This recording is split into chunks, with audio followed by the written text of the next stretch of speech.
गंगा सिंधु सरस्वती च यमुना गोदावरी नर्मदा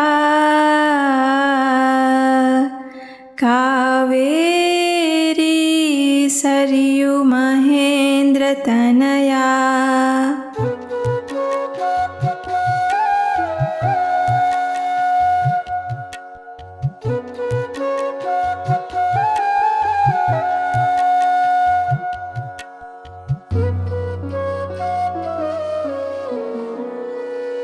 क्या आप इस बार पार्श्व एकादशी का पालन करेंगे?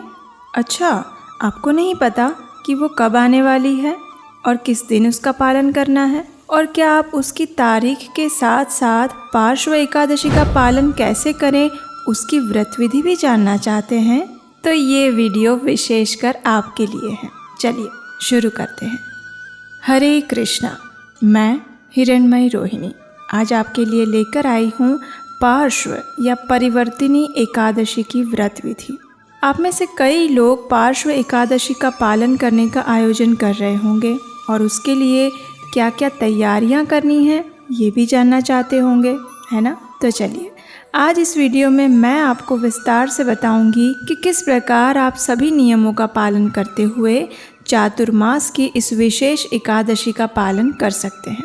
सबसे पहले मैं आपको बता दूं कि इस वर्ष में पार्श्व या परिवर्तिनी एकादशी आ रही है 7 सितंबर 2022 को। आपने कहीं पर यह भी सुना होगा कि ये एकादशी 6 तारीख को है और इस वजह से आपके मन में कुछ संशय भी हो सकता है। तो आपके इस संशय को अब दूर कर लीजिए, क्योंकि जब वर्ष के दौरान 2 एकादशी तिथि आती है तो वैष्णव दूसरे दिन आने वाली एकादशी का पालन करते हैं और वैष्णव कैलेंडर के अनुसार इस बार पार्श्व एकादशी 7 सितंबर 2022 बुधवार को आने वाली है। इस दिन ब्रह्म मुहूर्त का समय रहेगा 4:30 और सूर्योदय प्रातः 6:06 पर होगा।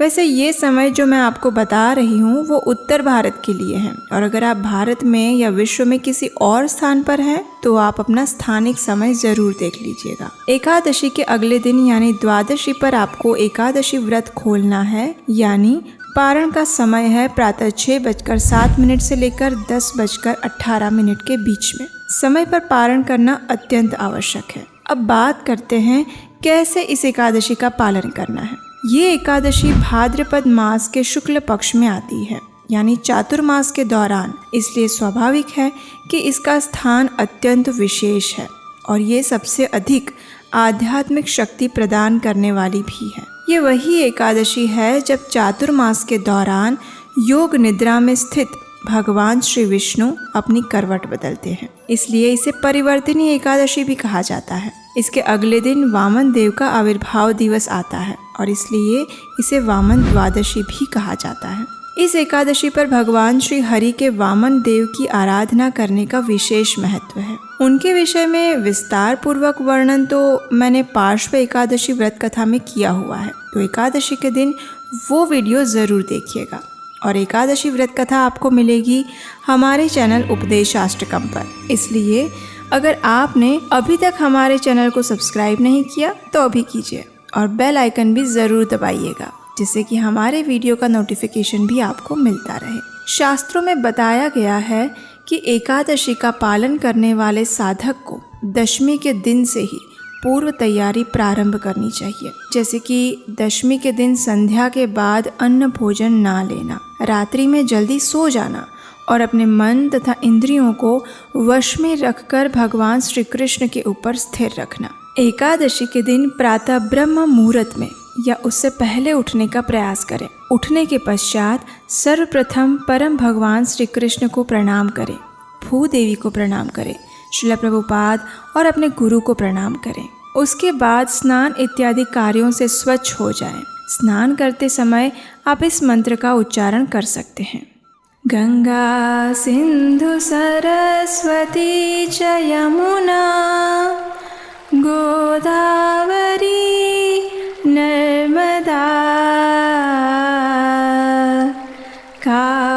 कावेरी सरयू महेंद्र तनया चर्मण्यवती वे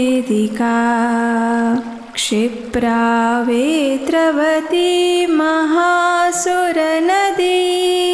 ख्याता जया गण्डकी पूर्णा पूर्णजले समुद्रसहितां कुर्वन्तु मे मंगलम। स्नान के बाद अपने घर में पूजा का स्थान या मंदिर होगा, उसकी सफाई करें और भगवान की मंगला आरती करें। यदि आप अपने घर पर मंगला आरती नहीं कर सकते तो मंदिर में या फिर ऑनलाइन इस्कॉन वृंदावन या इस्कॉन मायापुर के YouTube चैनल से उसका दर्शन कर सकते हैं। मंगला आरती करने के बाद आपको पार्श्व एकादशी का संकल्प लेना है। इसके लिए हाथ में गंगाजल लीजिए और इस मंत्र का उच्चारण कीजिए। एकादश्यां निराहारः स्थित्वा अहं परेहनि भोक्ष्यामि पुंडरीकाक्ष शरणं मे भवाच्युत। संकल्प लेने के बाद अब समय है तुलसी देवी की आराधना करने का। तो आप अपने घर में रखे तुलसी देवी को किसी उच्च आसन पर स्थापित करें, उनके समक्ष घी का दीपक प्रज्वलित करें, उन्हें जल अर्पण करें और उनकी कम से कम 3 बार प्रदक्षिणा करें। यदि आपको तुलसी जी की आरती आती है तो वो भी गा सकते हैं।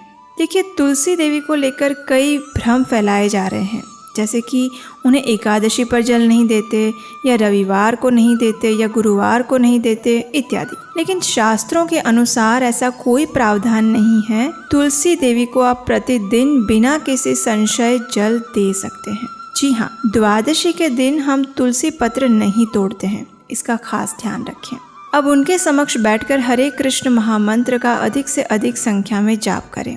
आपने कुछ YouTube चैनल के ऐसे वीडियो भी देखे होंगे जिसमें बताया गया होगा कि लाल कपड़ा लें या पीला कपड़ा बिछाएं और सुपारी लें और ये सब करें इत्यादि। तो देखिए, वास्तव में सब कर्म कांड है और ये सारी चीज़ें सभी के लिए पालन करना संभव नहीं होता। और इस कलयुग में सबसे बड़ा यज्ञ है संकीर्तन यज्ञ, यानी हरे कृष्ण कृष्ण कृष्ण हरे हरे, हरे राम राम राम हरे हरे।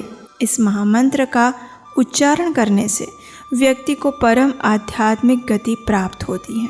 इसलिए हमारे ही कुछ भ्रमित लोगों द्वारा ये जो शास्त्र रहित भ्रांतियाँ फैलाई जा रही है, उससे सावधान रहिए। आप कोई भी कर्मकांड कर लें, लेकिन यदि आपकी चेतना श्री कृष्णमय नहीं है तो इन सभी विधि विधानों का कोई अर्थ नहीं। लेकिन यदि आप अपनी चेतना को शुद्ध रखकर संपूर्ण एकादशी के दिन सिर्फ उपवास करके अधिक से अधिक हरे कृष्ण महामंत्र का जप करते हैं और यहाँ बताए गए नियमों का पालन करते हैं, तो भी आपकी एकादशी सफल है।